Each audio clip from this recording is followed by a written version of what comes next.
Insani. Nah, sekarang saya akan kenalin ke kalian teman-teman kelompok UAS saya.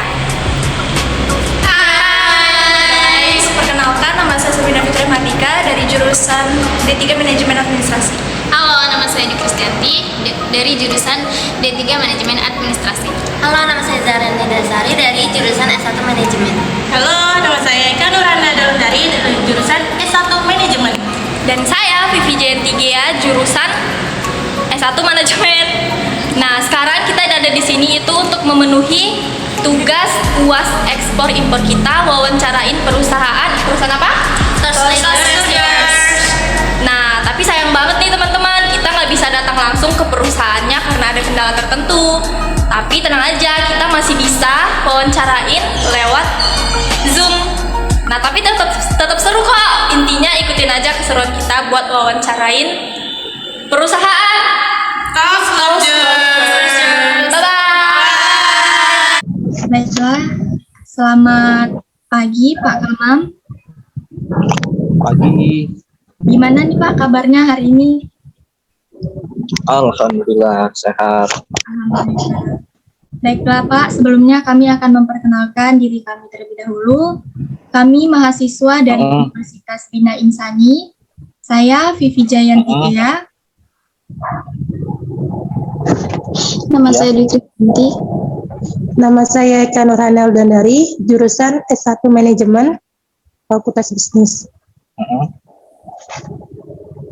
Sabrina Mardika dari Fakultas Bisnis D3 Manajemen. Perkenalkan, nama saya Zahra Nidasari. Ya baik, langsung saja Pak. Kita akan mulai sesi wawancaranya. Kepada Dwi, kami persilahkan.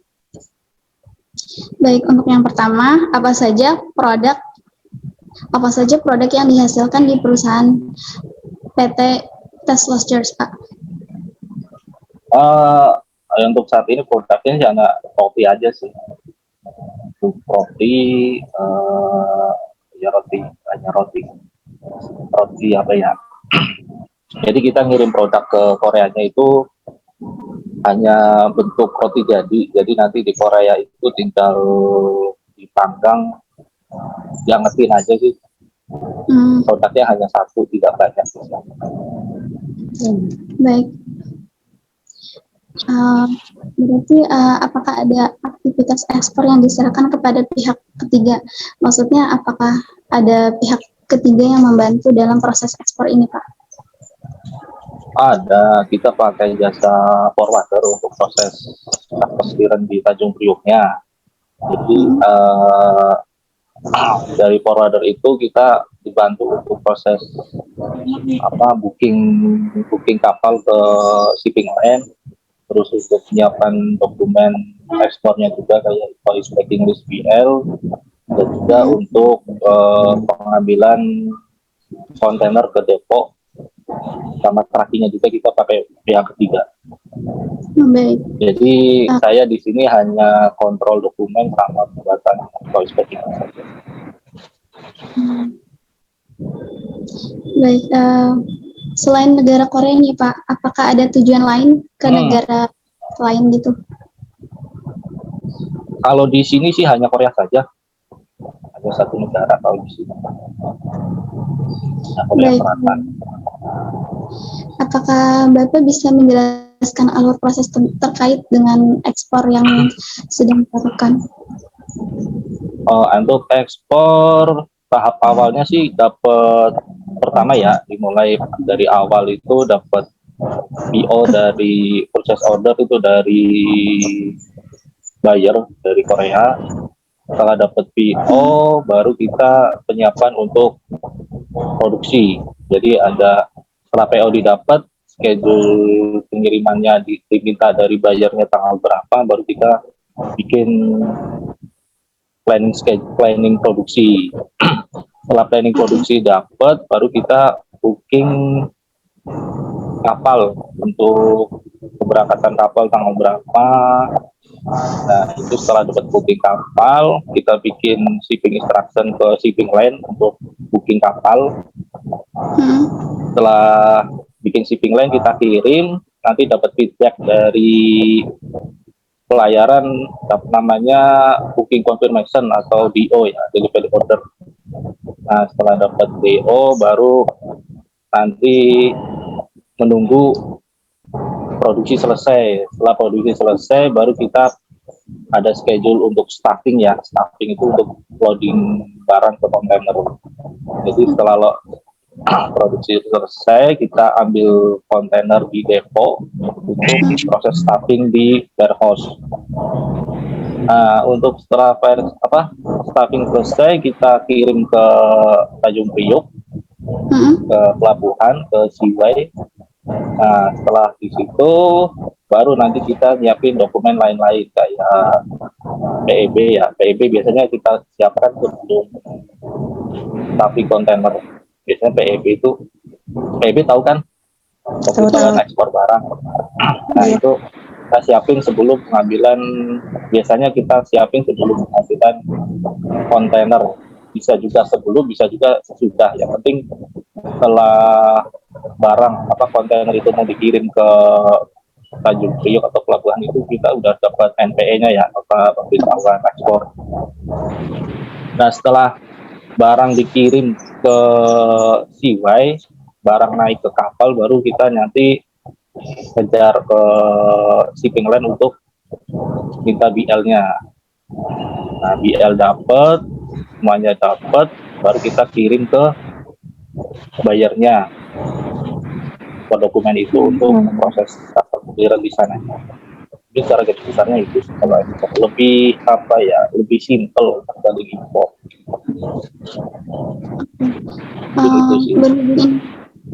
Berhubung ini menggunakan pihak ketiga ya Pak. Jadi apa aja sih kendala yang bisa dirasakan kalau menggunakan pihak ketiga seperti ini? Sebenarnya sih lebih kebantu ya kalau pihak ketiga, lebih enak juga kita kerjanya di kantor hanya untuk kontrol dokumen sama kontrol schedule-nya. Lebih susahannya paling kayaknya lebih kebantu deh. Kalau kesusahan sih karena kita pakai pihak ketiga ya, pihak ketiga itu kan kita bayar, jadi nge-push-nya itu lebih enak. Untuk biasanya kalau kita harus booking kapal sendiri kan agak susah komunikasi dengan shipping line. Kalau kita pakai forwarder itu lebih meringankan lah kerjaan kita. Cuman ya paling cost-nya aja agak banyak untuk pembayaran ke forwarder. Boleh tahu Pak, sekiranya kalau misalnya ekspor dalam setahun itu bisa dilakukan berapa kali ekspor? Ekspor tergantung tergantung kapasitas produksi sih sama permintaan dari bayarnya. Kalau permintaan bayar banyak, kapasitas produksinya nggak mumpuni bisa juga produksi mumpuni, cuman sales dari kitanya nggak bisa jualan ya sama aja kan. Jadi harus saling support di antara sales, produksi, budget. Dan untuk selanjutnya bisa dilanjutkan oleh Vijayanti. Silakan untuk pertanyaannya Vivi. Baik, selanjutnya saya mau bertanya Pak, dokumennya tuh biasanya kalau untuk kegiatan ekspor tuh apa aja ya Pak dokumennya? Dokumen yang pertama ya invoice BL itu yang pertama. Kalau kita mau pakai fasilitas bisa aja ada sertifikat origin. Kita buat untuk proses untuk meringankan biaya teksnya di negara origin ya. Mungkin nanti ada juga kalau ekspor kan tergantung produknya kita jual apa tuh. Kalau dari roti sih hanya invoice packing list BL, terus COO sama hal sertifikat. Jadi itu hal sertifikat itu buatnya di BPOM ya. Mungkin itu sih kalau untuk produk roti. Ini tergantung produknya apa, terus permintaan dari si bayarnya itu apa, nanti kita siapin di sini. Kalau untuk roti sih di sini sih hanya 4 dokumen itu ya, 5 invoice, packing list, BL, terus COO sama tahu sertifikat karena kita makanan jadi diminta ada sertifikat kesehatan dari kementerian terkait, dari departemen terkait. Dalam kegiatan ekspor di PT Los George ini, LC apa yang sering digunakan, Pak? LC, Iya, kita nggak pakai LC. Oh, tidak pakai LC. Kredit ya. Karena kita jualnya jadi PT 90 hari kalau sampai pakai LC. LC biasanya untuk negara-negara yang apa ya, kurang terpercaya, kayak misal kalau kita kirim atau ke penjual atau pembeli yang baru, kita belum familiar, masih belum percaya, biasanya kita pakai LC. Cuman kalau untuk negara-negara yang sudah apa ya, hubungannya sudah baik sama pembelinya, ya tidak usah pakai LC, karena LC itu lumayan ribet dan banyak kos lah gitu. Oke, baik.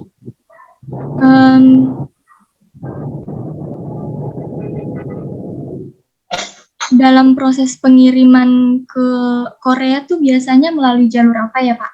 Darat kah, laut, atau gimana? Karena ya kalau kita kan banyak kuantiti pasti pakai laut ya, pakai kontainer. Kalau untuk sampel sih biasanya kita pakai udara, cuma kalau untuk yang kan pasti pakai laut. Karena pakai udara kan kosnya lebih mahal, jadi laut. Oke, baik. Apakah ada peranan bea cukai atau pajak dalam kegiatan ekspor di PT Los George ini, Pak? Kalau bea cukai pastilah, kita kan setiap kiriman barang pasti ada pemberitahuan ke bea cukai bahwa kita ada kiriman barang lewat PEB itu sendiri. Kalau untuk ekspor pajak nggak ada sih. Kalau untuk produk kopi nggak ada pajak. Jadi hanya pemberitahuan saja ke bea cukai bahwa kita mau kirim barang sekian banyak ke negara Korea. Oke, baik. Apakah teman-teman yang lain ada yang ingin ditanyakan?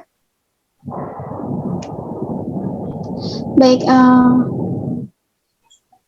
Incoterm apa yang biasa digunakan dalam kegiatan ekspor ini, Pak? Dan apa keuntungan menggunakan kalau di sini sih pakainya CIF ya. CIF, itu pakai CIF.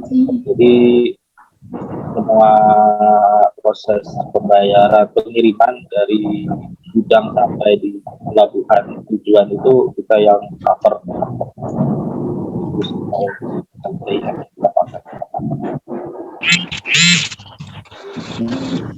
Jadi apakah menurut perusahaan ini apa sih yang bisa didapatkan, apa keuntungan apa sih yang bisa didapatkan dari term CIF ini, Pak? Ya, sorry, kurangnya kita.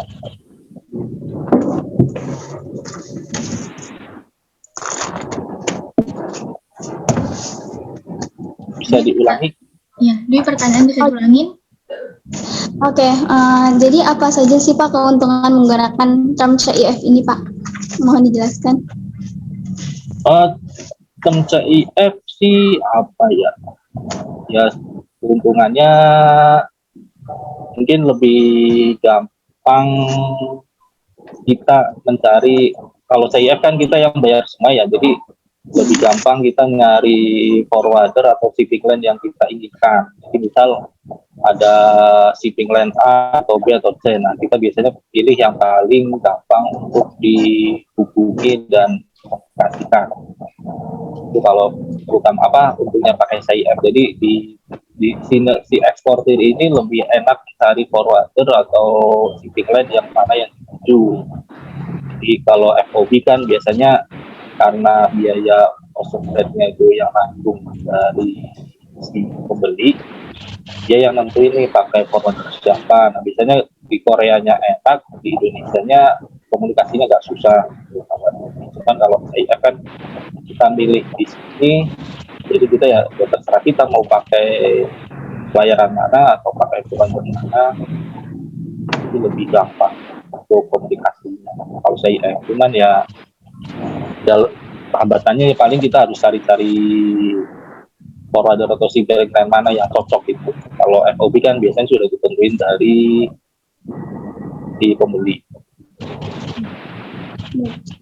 Jenis bill of lading apa sih Pak? Kan tadi yang dijelasin karena tidak menggunakan letter of credit ya. Jadi apa bill of lading apa yang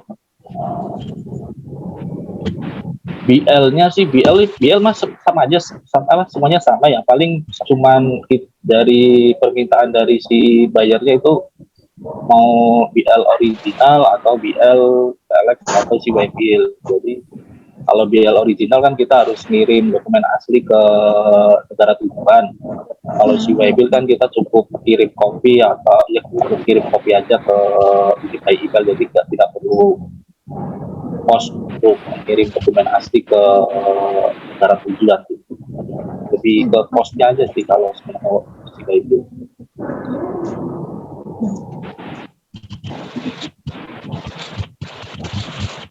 Untuk ketentuan kan ini jenisnya ekspornya kopi ya Pak.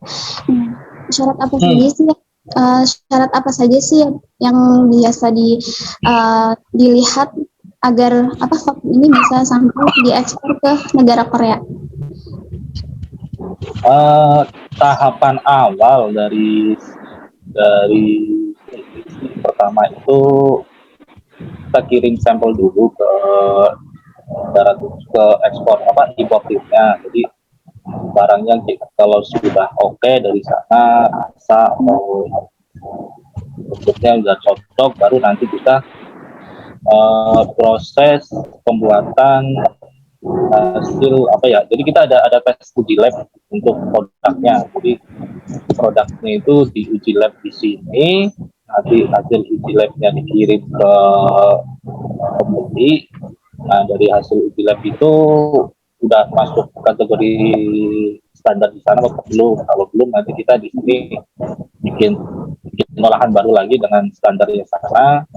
Kalau sudah oke sih, tinggal kita proses produksi massal aja. Kalau semua permintaan kelayakan makan ya, sekarang ini kan untuk dimakan sudah sesuai ya, tinggal paling kandungan dari produk makanan itu sendiri.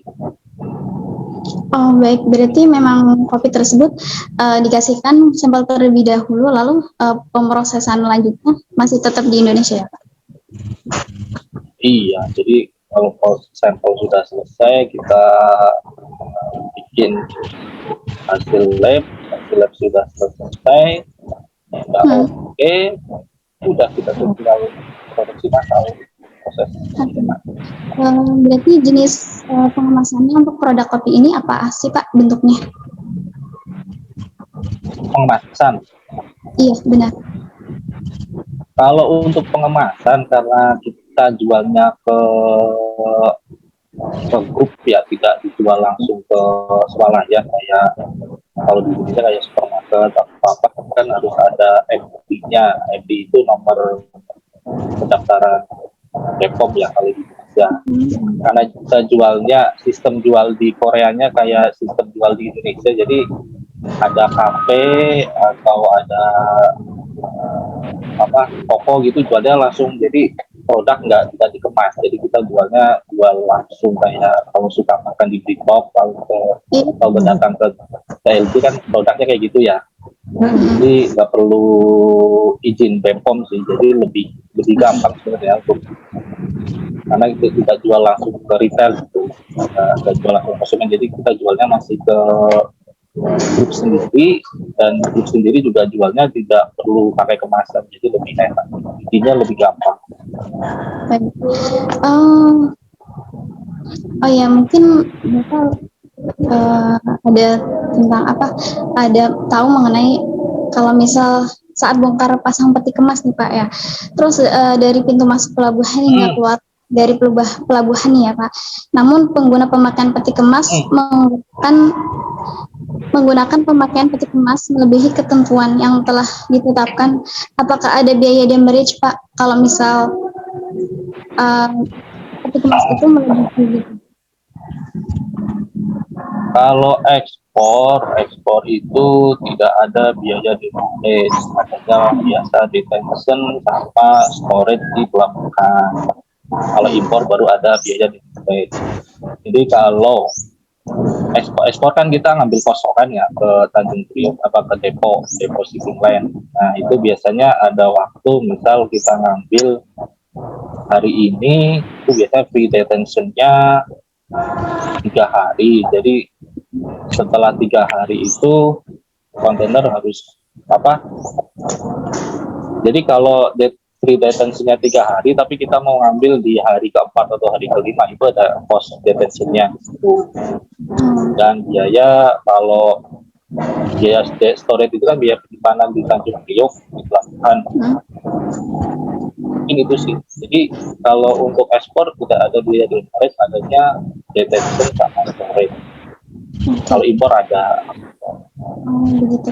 Berarti kalau di perusahaan ini kan corporate-nya dengan Korea ya Pak. Berarti kalau misal Ya, di Indonesia tidak ada bahan bakunya yang ada di, maksudnya yang di Indonesia tapi terdapat di Korea, berarti ada kegiatan impor tidak Pak? kegiatan impor di sini sih ada, cuman bukan untuk impor bahan baku, tapi untuk impor pernik-pernik kayak cake decoration. Kayak kalau bikin cake itu kan ada dekorasi roti temanya kayak Disney atau apa gitu.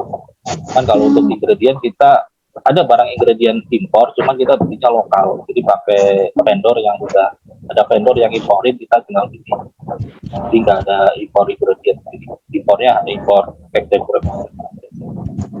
Nah, Kalau untuk bahan baku yang emang di Indonesia nggak ada, kita belinya tetap lokal, tapi di supplier ini dia belinya yang impor. karena tadi terkait yang ekspor tidak ada biaya demurrage ya. Nah, mungkin yang diimpor ini apakah ada biaya demurrage-nya Pak? Kalau impor tergantung tergantung free time demurrage-nya. Kalau free time demurrage-nya dari pelayaran, misal barang sampai hari ini, terus free time demurrage-nya itu 5 hari dari kedatangan kapal, kontainer sudah harus kembali ke depo. Nah itu ada jangka waktu 5 hari untuk pengembalian kontainer ke depo. Tapi kalau kita melebihi dari angka 5 hari itu biasanya kena biaya demurrage. Nah, kalau di CJ sendiri sih karena kita impornya pakai LCL kan kontainer, nah itu tidak pakai kontainer, jadi tidak ada biaya demurrage. Kalau di tempat lain ada, kalau di sini tidak ada biaya demurrage karena kita ekspor. Baik, waktunya udah sedikit lagi ya, 8 menit lagi. Mungkin mau bertanya Kak, untuk memaksimalkan waktu saja sih Pak. Maka Oh iya, mungkin dari kami sudah cukup ya Pak. Dan untuk sesi terakhirnya kita ada ingin buat sesi dokumentasi ya Pak. boleh. Namanya buat foto aja sih. Boleh diambil fotonya. Boleh. Dari Vivi ya.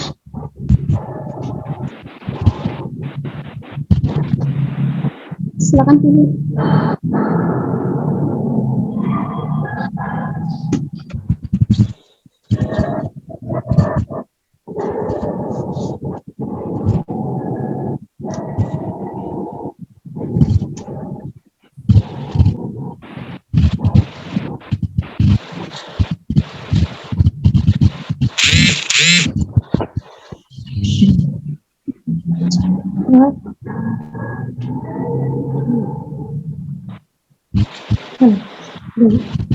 Maaf Vivi, itunya belum di unmute.